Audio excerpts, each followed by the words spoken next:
Yo guys, isang mapagpalang umaga sa inyo. Isang mapayapang umaga. At ang kagandahan nito ay nakatulog tayo ng maayos.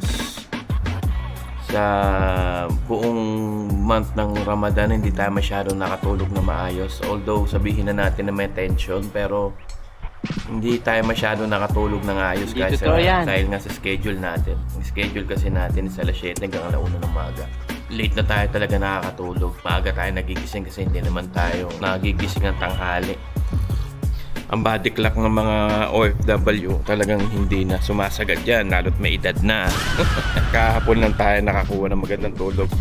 Nakatulog tayo, alam ko late na rin yun, alas 12 na tayo nakatulog like that.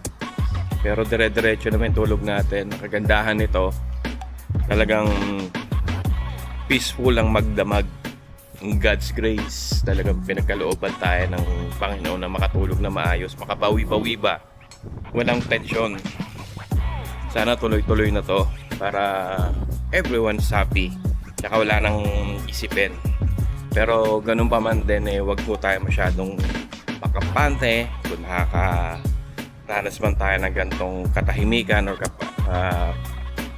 kakalmadong araw.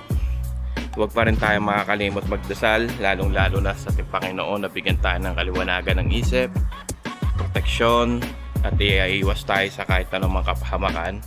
At lagi kong sinasabi sa inyo, kung kayo babad masyado sa social media, huwag ko kayo masyadong magpapaniwala sa mga napapanood sa social media. Kasi most of them is fake news po.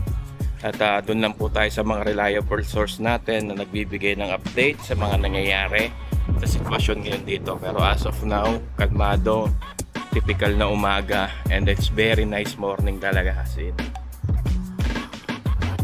So yun lang po, sa mga pamilya namin dyan sa Pilipinas, wag po kayo masyadong mag-alala sa amin kasi we're safe and secure.